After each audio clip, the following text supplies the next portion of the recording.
August 30th, 1880, New York Times. All of us, including this reporter, have great respect for Mr. Bell's achievements with the telephone. But surely he doesn't really expect us to believe he can use light instead of wires for his talking machine. Dr. Bell insists that what the telephone accomplishes with the aid of a wire, his photophone accomplishes with the aid of a sunbeam. The ordinary man, however, may find a little difficulty in comprehending how sunbeams are to be used. The public has a great deal of confidence in scientific persons, but there is a general feeling that there is something about Professor Bell's photophone which places a tremendous strain on human credulity.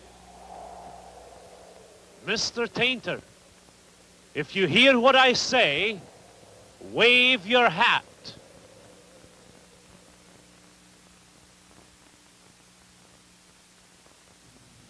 Although Alexander Graham Bell was never able to transmit speech by light for more than 1,300 feet, he considered the photophone his greatest invention. But he lacked both a suitable light source and a reliable way of sending the light through the atmosphere. Nearly a century passed before even the first of these inventions arrived to create lightwave communications.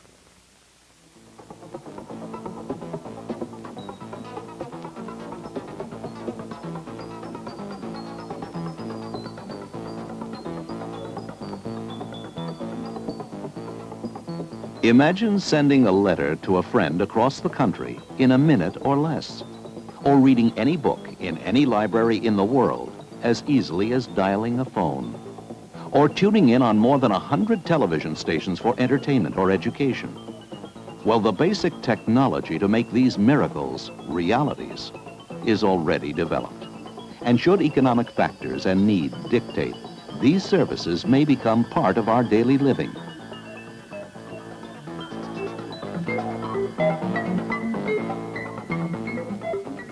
This explosion in communications technology was brought about by an industry structure that encourages an extraordinary collaboration of science, engineering, manufacturing, and application.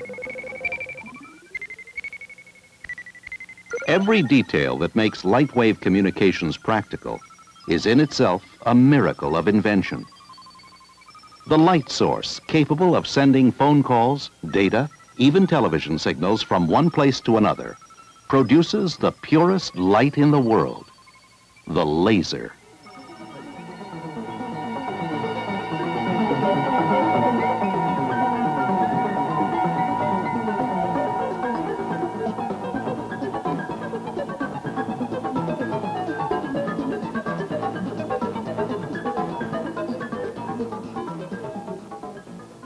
Lasers begin as artificially grown crystals.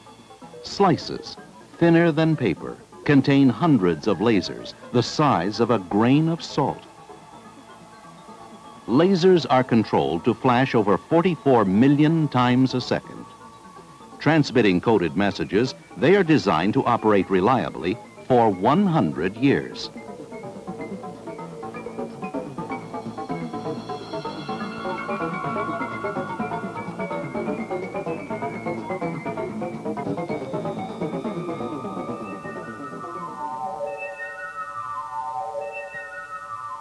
As the right kind of laser was being perfected, other scientists were developing a conduit for carrying the remarkable light. The chosen carrier was glass. Glass made from silica found in sand, the most plentiful material on Earth. By 1975, they had succeeded in producing the most transparent glass in the world.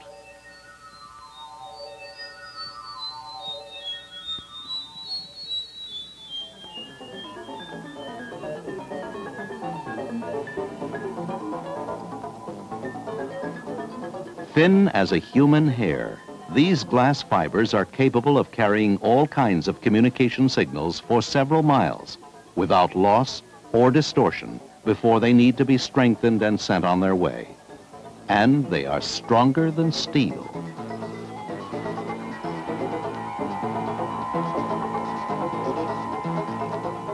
Laser pulses flow through the fiber at a rate equal to 1 million words a second.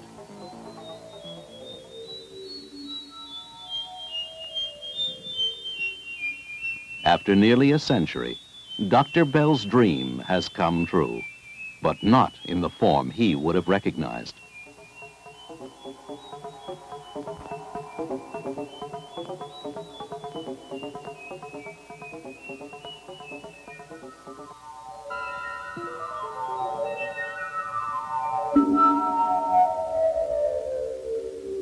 In the future, lightwave technology could increase our ability to transmit information by at least 1,000 times.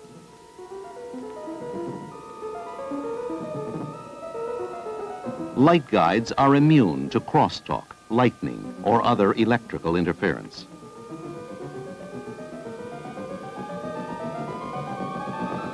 In just 1 second, a bundle of 100 fibers, no thicker than a child's crayon, can relay the entire contents of 200 books.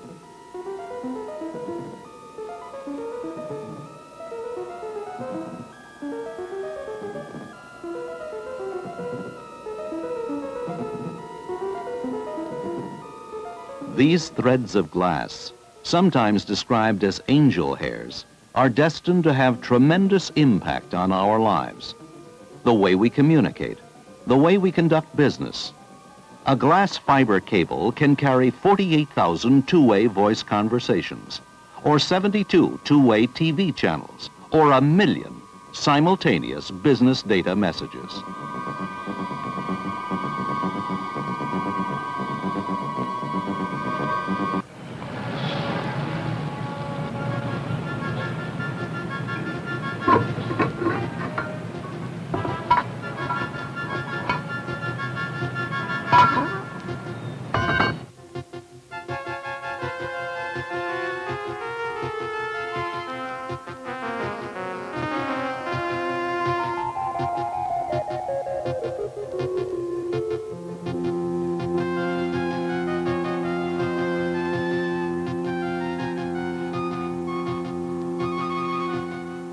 Light guides, smaller and lighter than conventional copper cable, will save space in our underground ducts.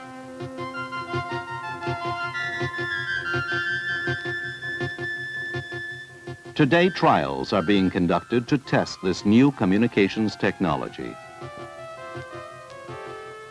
Phone calls, data, and even picture phone service are now being carried over glass fibers in the test areas.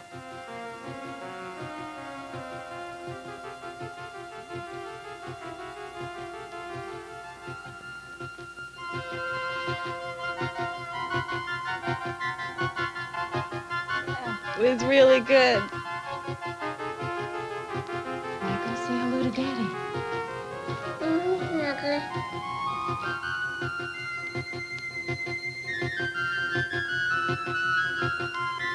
Kate?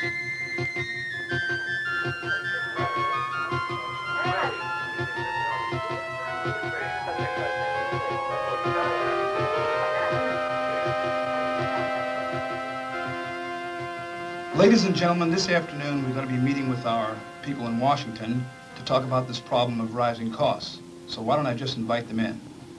Good afternoon, Norma and Joe. Good afternoon, Herb. Herb, it's nice meeting you. Lightwave transmission promises to give us an even greater share of the world's information in ways that are today beyond our imagination.